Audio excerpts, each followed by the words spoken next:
Hi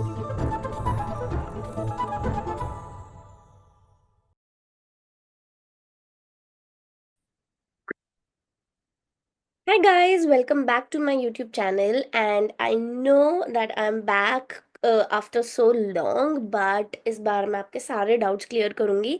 Instagram पे मैंने आप लोगों से पूछा था कि आप मुझे अपने टॉपिक्स बताओ, डाउट्स बताओ जिसमें आपको प्रॉब्लम आती है, and I will make video in that. So अभी मैं उसी के हिसाब से, आप लोगों के डाउट्स के हिसाब से एक एक एक करके टॉपिक समझा रही हूँ, right. And today we'll be covering वेक्सल prepositions। उससे पहले अगर आप लोगों ने मुझे इंस्टाग्राम पे फॉलो नहीं किया है, do follow me on Instagram guys, because every day we have like lot of interaction, I put a lot of story quizzes and all. So उससे आपको आपकी जर्मन इंप्रूव होएगी, right. So let's get started with वेक्सल prepositions today. So वेक्सल prepositions, क्या meaning होता है वेक्सल prepositions का? एज द वर्ड वेक्सल सजेस्ट, वेक्सल का क्या मीनिंग होता है? Changing prepositions। ये क्या है? चेंजिंग, या फिर टू वे prepositions भी बोलते हैं हम इन्हें, two way prepositions, right. Two way means they can either make accusative case या फिर dative केस। सो ये दोनों केसेस बनाते हैं, accusative भी बना सकते हैं, dative भी बना सकते हैं, right, depending on the rule, on the concept. अभी मैं आपको कॉन्सेप्ट बताती हूँ कि क्या है, राइट, कि किस तरीके से ये दोनों बना पाएंगे, accusative भी एंड dative भी। बट उससे पहले आप लोगों को पता होना चाहिए कि ये रूल, जो टू वे preposition वाला रूल है, ये कौन कौन से prepositions के साथ लगेगा, right. So there are 9 prepositions in total जिनके साथ हम ये टू वे prepositions, जिनको हम बोलते हैं और accusative एंड dative वाला रूल लगाते हैं, ये prepositions दोनों बना सकते हैं, accusative भी dative भी, डिपेंडिंग ऑन द सेंटेंस।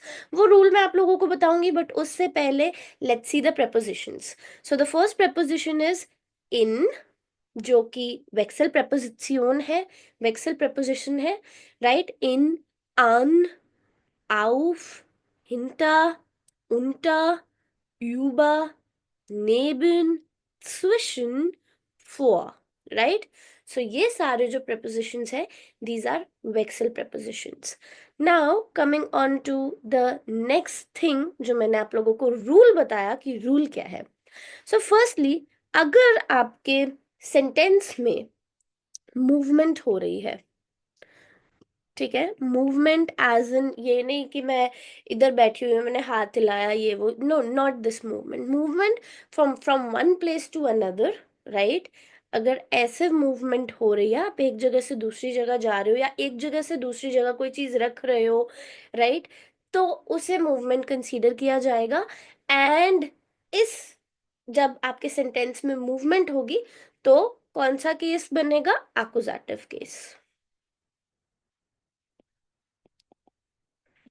तब कौन सा केस बनेगा? Accusative case.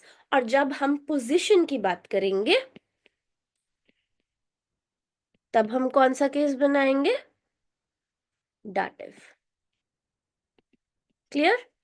सो जब मूवमेंट हो रही है from one place to another, एक जगह से आप कुछ भी इधर उधर रख रहे हो या जा रहे हो, तब कौन सा केस होगा?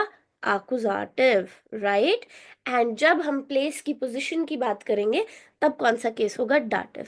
सो फॉर एग्जाम्पल, मैं आपको सेंटेंस भी बना के दिखा रही हूँ, हर एक preposition के सेंटेंसेस करेंगे हम, एक एक्यूजेटिव एक dative, right. So for example I take the first preposition, first preposition क्या है? इन, ठीक है।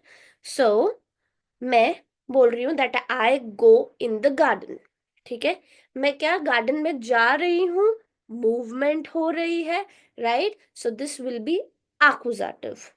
So I will say ich gehe in den garten, right? So here we will use accusative masculine article, accusative masculine article। जिन लोगों को articles clear नहीं है, go watch my accusative case video, मैं नीचे डिस्क्रिप्शन में लिंक डाल दूंगी, do watch that guys, ठीक है। सो इश गेह इन डेन गार्टन, गार्टन आपका डेयर गार्टन होता है, masculine, and masculine accusative is डेन, ठीक है। अब मैं एक पोजीशन के साथ बना के दिखाती हूँ इनका, सो लाइक आई से I am in the garden, मैं बोल रही हूँ that I am in the garden, तो किसकी बात हो रही है? पोजिशन की। तो कौन सा आर्टिकल यूज करना पड़ेगा मुझे? Dative, right? सो आई से इश बिन इन डेम गार्डन। इसको आप शॉर्ट में बोल सकते हो इम garden. Ich bin im Garten. So in dem की short form क्या होती है? Im Garten, right? So ich gehe in den Garten, Akkusativ, right? And I am in the garden. Ich bin im Garten, Dativ. ठीक है? Now अब एक question आप लोगों के लिए, जल्दी से कमेंट करके मुझे बताओ कि इसका आंसर क्या होगा। Ich gehe in dash Kino. सो जल्दी से कमेंट करो एंड मुझे आंसर बताओ। And if it will be wrong I give the explanation, don't worry, but try तो करो, right? Right the answers in the comments. Okay, so this was our first preposition in, जो हमने किया। Next preposition हम जो करने वाले हैं दैट इज on। कौन सा preposition है? on, right? सो on, आन का क्या मतलब होता है? ऑन। अच्छा, अब इसमें ना स्टूडेंट्स को बहुत ज्यादा कंफ्यूजन होती है, ठीक है? बट मैं आपकी सारी कंफ्यूजन इसमें क्लियर कर दूंगी, क्योंकि आप लोग बहुत कंफ्यूज होते हो आन एंड आउफ में, राइट? कि कौन सा वाला आन यूज कर, कौन सा वाला ऑन यूज करना है। सो आन आपका कब यूज करते हैं जब हम किसी वर्टिकल सरफेस की बात करते हैं, right? For example wall. Wall क्या है आपका? Vertical surface. सो जब हम वर्टिकल सर्फेसिस की बात करते हैं, वर्टिकल सर्फेसिस, तब हम क्या यूज करते हैं? ऑन। फॉर एग्जाम्पल ये वॉल है and this is a build picture, right? So I want to hang it on the wall. तो मैं ऑन के लिए जर्मन में कौन सा preposition यूज करूंगी? ऑन। ठीक है, जर्मन में हम कौन सा preposition यूज करेंगे? On. Fine. So let's make the sentence. I hang the picture or I am hanging the picture on the wall. मैं क्या कर रही हूँ अभी? हैंग कर रही हूँ पिक्चर वॉल पे। मूवमेंट हो रही है, एक्शन हो रहा है, एक जगह से चीज दूसरी जगह जा रही है, राइट? तो ये कौन सा केस बनाएगी? Accusative. So let's make the sentence. Ich hinge, I hang, ich hinge das Bild, the picture। On के लिए क्या यूज करेंगे? अन। अन वांड इज फेमिनाइन, सो फेमिनाइन आकुजाटिव में दी ही रहता है। सो ich hänge das Bild an die Wand। ठीक है, सो आई हैव यूज्ड दी ओवर हियर बिकॉज मूवमेंट हो रही थी। आन वेक्सल preposition है एंड जो वेक्सल preposition होते हैं वो accusative केस बनाते हैं इफ मूवमेंट इज हैपनिंग। ठीक है, अब जब मैंने बिल्ड पिक्चर वॉल पर लगा दी, सो ये वॉल पर मैंने हैंग कर दी, लगा दी, right? So in this case कौन सी बात हो रही है? ये पोजीशन की हो रही है या मूवमेंट की? ऑब्वियसली मूवमेंट की, राइट? सो हियर हम कौन सा केस लगाएंगे? Dative. So I'll say das Bild hängt, the picture hangs on der Wand।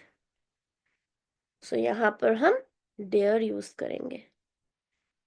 So दी क्या हो जाता है डाटिव में? der। So das Bild hängt on der Wand। Dative क्यों बना? Because we are talking about position। ठीक है, पोजिशन के बारे में बात कर रहे हैं, इसीलिए ये केस कौन सा बना? डाटिव। सो सिंपल सी बात है, हर एक preposition के साथ यही यही रूल लगेगा। If we are talking about movement, so then it is accusative। accusative case होगा तो accusative ही आर्टिकल यूज करना पड़ेगा, राइट? एंड अगर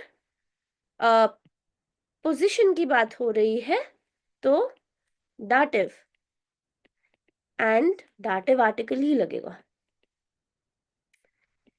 ठीक है, so this is what you have to keep in mind with other 7 prepositions, 2 हम discuss कर चुके हैं, राइट? बाकी के prepositions मैं नेक्स्ट वीडियो में कवर करूंगी. I'll see you in the next video, guys. Till then, keep watching the next, the last videos, and subscribe to my YouTube channel, guys. I'll see you in the next video. Bye bye.